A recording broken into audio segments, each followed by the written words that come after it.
What up, guys? Welcome to another video by your boy. Today, we're going to be covering the best and the worst of fall 2025. That is right, guys. The fall season has ended, and we're now heading toward the winter season of 2026. This fall season, honestly, guys, was pretty stacked. I started off the year stacked.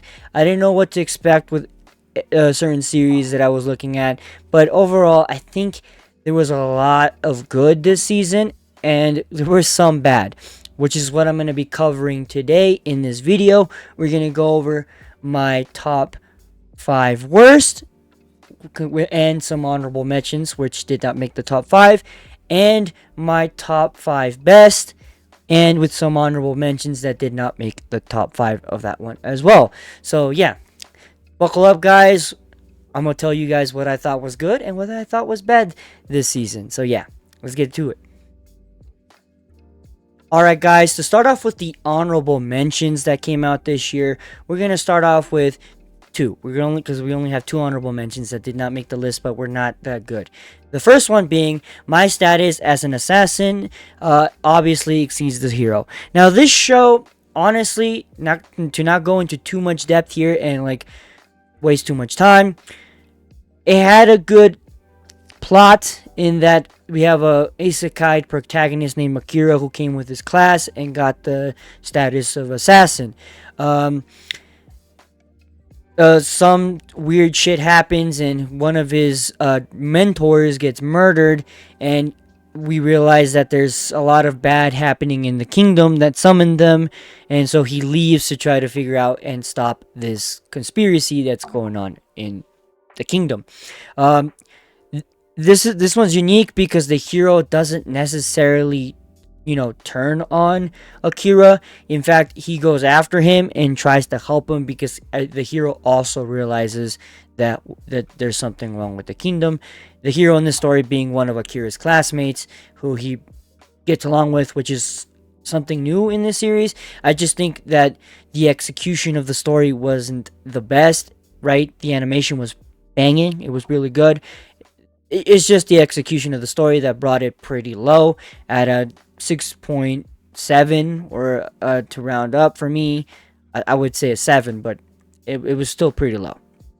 Right, the other honorable mention before we get to the top 5 worst is my friend's little sister has it in for me.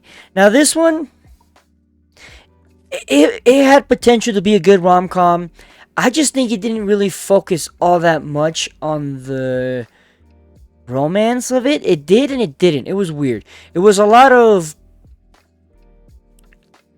to use a very vulgar word, edging. There was a lot of edging with our main protagonist Akiteru and the younger sister of his best friend, who is a year younger than him, Iroha.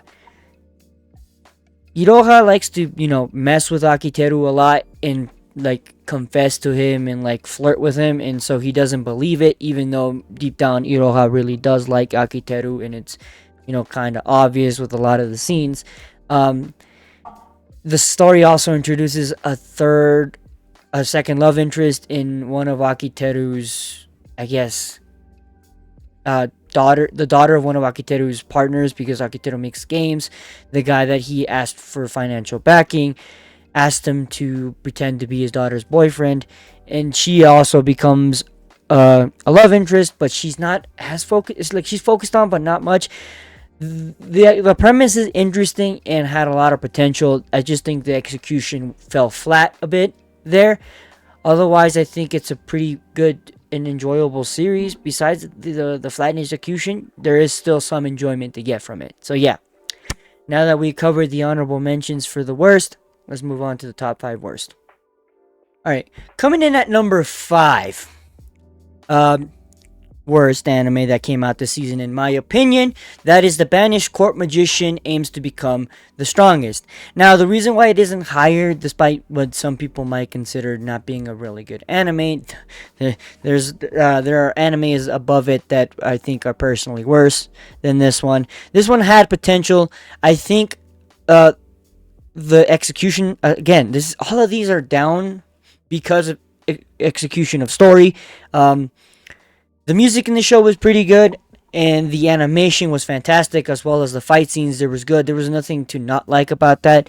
I think the unlikability was just the weird story points and how weirdly it was paced. Like, we get introduced to uh like at the end, something with like a mystery that involves the main protagonist's parents. Like, his mom is mentioned out of nowhere, but we don't meet his mom, nor do we know anything about her, because the protagonist never talked about them.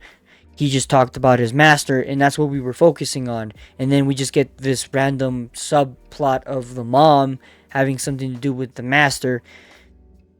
But I'm like, where was that? Because if this, it was weird. We didn't get enough subtext to understand the full understanding of what was going on there, and I think that's what caused it to fall flat a bit. Otherwise, I think it would have been a really good series. It would have gotten higher than a 6.5, in my opinion. I would have given it a 7, but and if it was even better, I would have given it a 7.5. But yeah, that's what I didn't like about this one, and what put it at number 5. At number 4, we have an anime called Dad is a Hero, Mom is a Spirit, I'm a Reincarnator, which is a really weird title. these isekais almost always have this one, have these long ass titles. This one's about a young scientist. We don't know her name because it wasn't given to us. We just get told that there was a reincarnation that happened, and this young scientist gets reincarnated as the daughter of the hero and the spirit queen within the story. And this daughter has like knowledge of medicine, and throughout the whole series, she uses that said knowledge to help people out. I think one thing that made the series a little lower is like toward the end of the anime, after the whole argument with the royal family, because the royal family murdered a lot of spirits. The spirits stopped following them. That was a plot of the story. There comes a point where the royal family gets on their knees and starts to beg the spirits again to help them, even though they know that they did something bad, and to sort of like rub salt in the wound. There was already an apology given, but to rub salt in the wound and to kind of be kind of cruel, the daughter Ellen said no, which, we're not hoping you cure these people, which was really harsh. She eventually ended up doing it because she felt bad, but it was just a really harsh decision to make out of spite in that situation. I feel like it wasn't in Ellen's character. If you guys watch the series, you know, like, Ellen was very kind and wanted to help everybody, but she took this very staunch and really kind of hard-headed position there, instead of like making more medicine than what they gave the royal family to begin with. She chose to say, oh, we're not making any more, that's what you get. And then more people got sick. Eventually they did help those people make more medicine, and they did it out of their family's thing, the Van Crift family. But it was just weird. Honestly, the story was good. It's just that subplot there with the needlessly cruel factor, even though the descendants of the royal family had nothing to do with what happened to the spirits. I think it was just pretty harsh. The dad, on the other hand, the father of the prince, was kind of a scumbag, but besides that, it was kind of harsh. Although, yeah, so that's why it came in at number 4. Not a bad series otherwise, but yeah, that was it. Coming in at number 3, worst anime that came out this season, is Hero Without a Class, Who Even Needs Skills. Now, this one was boring. Yeah, that was one of the biggest sins. It's just your typical power fantasy. That's it. If you like to fantasize yourself as the main character, Errol, you'll like this series. It was pretty goddamn boring, because we followed the progression of him learning new skills, and we saw some training, but it was like fast paced through to the point where he becomes broken. And yeah, that was just it. We just watched Arrow become broken. There was not much of a story there, because Arrow was able to solve all the problems he ran into, like this. So there was no stakes, there was no drama. It was just boring. That's it. The series was just not. There was nothing there. There was no conflict. There was nothing to resolve because the hero was arrow was broken, and I think that's what caused it to get at number 3. Don't worry, number 2 and number 1 are worse than this. But yeah, it just I don't know what they were doing with that. So yeah. Coming in at number 2 worst anime, we have A Gatherer's Adventure in Isekai. Now this one was just as boring as the previous one, but it's even more boring. Again, same issue. There was no conflict. There was no very much drama or anything, because the main protagonist again was broken. This is an isekai, of course, following Takeru Kamishiro, who is an office worker who gets summoned to become a wizard gatherer or something in another world, and we follow him just fixing the problems of a bunch of people that he runs into and helping them out. That's it. He just helps these people out. There's not much drama. There's nothing that ties it together. It's very slice of life-ish.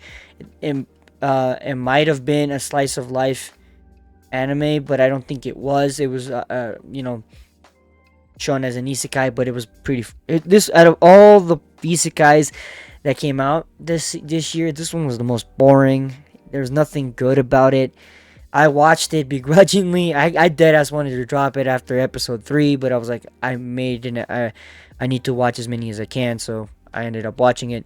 Yep, this one just falls victim to being really boring, and I gave it a 6.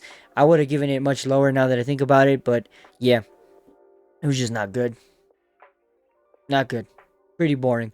If you like that type of like mild-mannered sort of slice of lifey feeling show, this one is for you, even though there was nothing really wholesome. I mean, there was wholesome, but it didn't give me the same feeling that other slice of lives gave. So yeah. On to number 1. Let's see what it is. At number 1, even though I tried to play it up previously as like what it is, it should not be a surprise to anybody. It's One Punch Man season 3. Dude, it's not even the fault of the series itself. Like, the art that they're animating is very good, and it's really well written by One and the author of the artist of the manga. It's just, bro, the animation kills it, bro. It kills it, man. I don't want to be that type of guy that say that animation matters, but it does. It really does. It helps the fluidity of the show, especially this one, which relies on animation because there's a lot of fights happening in this show. The fights that people were excited about that kind of got fucking derailed and sort of spat on because of how bad the animation is. Now, I don't want anybody to go and flame the animators. It's not their fault, okay? The animators are not at fault here, nor is the studio. It's Bandai Namco that's at fault here because they did not give the studio that they chose enough time. They didn't give JC staff enough time to animate each episode perfectly, nor did they give them the money or the funding. So when it comes to this sort of like anime getting bad animation and just being overly rushed, it's never the studio.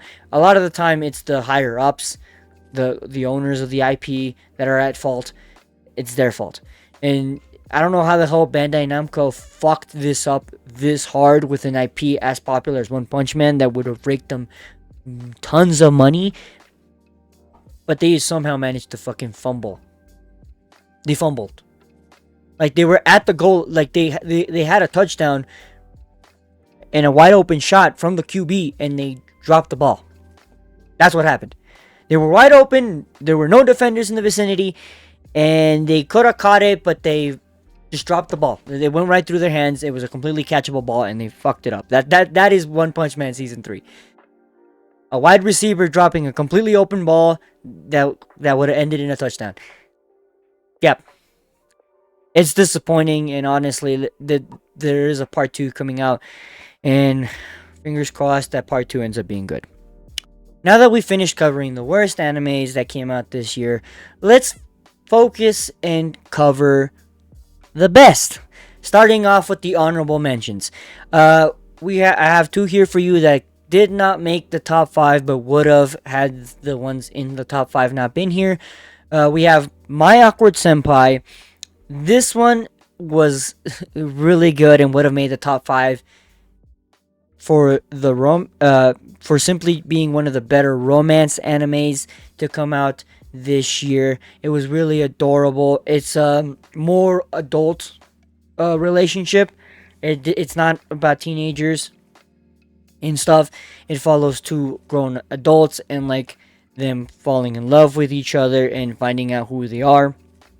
Azusa Kanawa being the very cold-hearted woman that she is at work, ends up being broken down and sort of seen through by her kohai Yu Kamigawa, and it's really cool seeing you and Azusa get closer together. I hope it gets a season 2 because we did not get the kiss in season 1, and that kind of sucks. But we might get it in season 2 if there is one. It was a really wholesome show. Really cool to see two people grow together very organically, and I think in a very, I would say, semi-realistic way. I wouldn't say it's out of the realm for a romance to happen like this in an office, but yeah, really enjoyable. The second honorable mention is one that came out last season in the summer of 2025, but ended in this season of fall 2025, that being Gachiakuta. I'm including this one here because it did end in fall of 2025, so don't get mad at me. It did end this season, so yeah, Gachiakuta, fantastic. The only reason why I didn't put it in my top 5 was because it came out a season ago, so to be fair, I put it in the honorable mentions.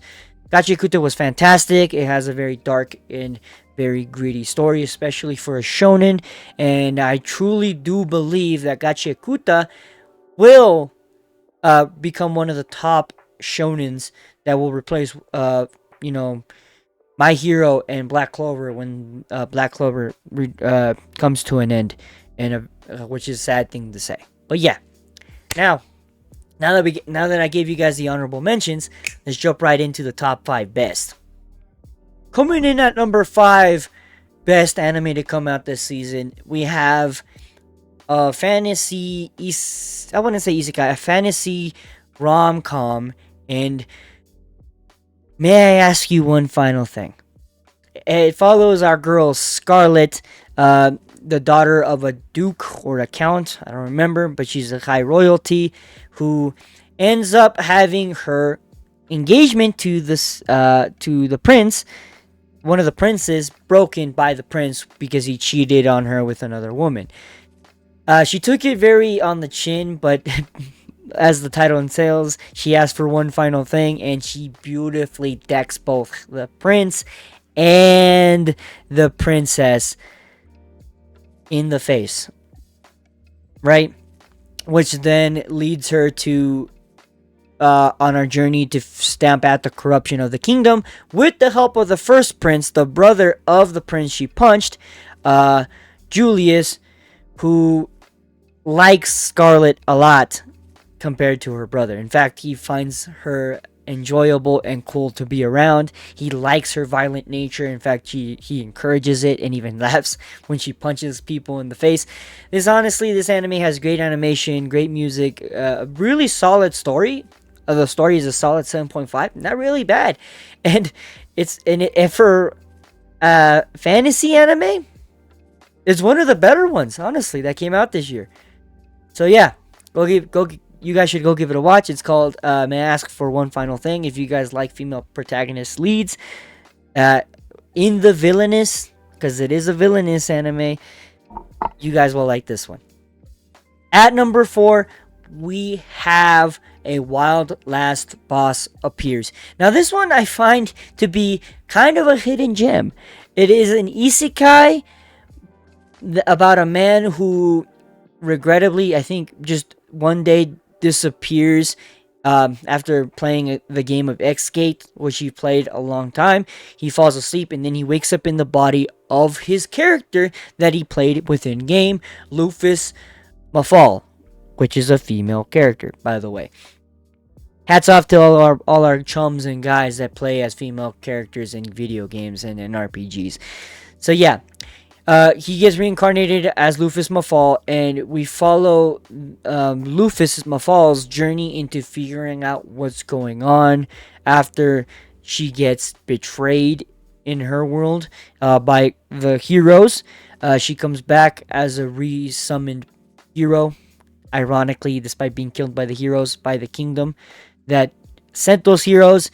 And yeah, she goes on this journey to figure out the mystery of why she was brought into the game, if the game world brought any more people there, and what is her role in all of this. Like, what was she brought here to do, or he? Honestly, it's really good. The fight scenes are fantastic. The very subtle, sad scenes are great too. The animation is honestly awesome, and I think you guys will enjoy it too. It was rated at 7.5 on my anime list. I gave it, I think, around a 7.5 to an 8 in my review. So you know it's good, and I hope you guys enjoy that one. Now, on to number 3. Coming in at number 3 for the best animes to come out in the fall of 2025 is Sanda. Now, this one sort of caught me by surprise because by looking at the cover art, I was sort of misled. I thought it was going to be like a fun shonen kind of anime similar to Shaman King. Upon watching it, it's a lot darker and grittier than to be expected. It takes place in a world where children became a valuable resources to the adults in Japan because there's many of them, and because of this, fertility issue, they lost the idea of Santa Claus in their world. Here, that's where our boy Sanda comes in, who found out that he is a descendant from Santa Claus, thanks to one of his friends, Shiori Fujimura, stabbing him in class, thinking that he could figure it out. Which caused him to turn into a really old man with a white beard. And so the anime follows Sanda trying to help his friend Shiori find her friend, Ichie Ono. And they go on this adventure uncovering a very dark and kind of gritty truth behind their academy and the world that they live in. Go give it a watch if you guys like stories like that, especially this one, because this one was written by the same author who wrote Beastars. So if you guys love the Beastars, you guys will love this one too. So yeah, let's move on to number 2. Coming in at number 2, we have Spy Family Season 3. That's right, Spy Family Season 3. This one was fantastic this season. It was continuing on from Season 2. It gave us more fun moments with the Forgers. We got to find out more about Lloyd and his backstory. No spoilers there, but you guys know what I mean when you guys watch the season yourself. Overall, a really solid season. It was I think I haven't reviewed it yet in my shorts, but this one I would have given this one a solid 8.5. Really great season, really fun story. It's always great to continue watching Anya and the Forgers, Lloyd and Yor, go on these crazy misadventures and stuff. So yeah, go give season 3 a watch. It's absolutely fantastic. Did not drop in animation nor in quality. Now let's move on to the last and final one to end off this video. At number 1, this might come to a surprise to a lot of people, but I would have had Kachiakuta at number 1 had it not come out last season. At number 1, though, for this season, we have My Hero Academia Final Season, because it did come out this season, and what a season it was. The animation was top quality, like always. The fight scenes were top quality, like always. The music was top quality. Overall, an amazing show. I had a lot of fun watching it. It was a great send-off to these characters that we've watched for so long. Honestly, I don't think there would have been a better way to finish off the series. I think Horikoshi did a great job for like the time he was given and allotted. Um, it was good to see Deku finally and company finally beat Shigaraki and see where their lives took them afterwards. And honestly, it was a great watch. So yeah, that's it. Those were all the Those were the best and the worst animes for me in the fall of 2025. Honestly, what a solid season that it was. There was a lot of bad and a lot of good. Either way, I hope you guys go and watch these seasons and these animes because it would be worth the while, even the bad ones. So yeah, thank you guys so much. And you know what we always say on this channel? Adios.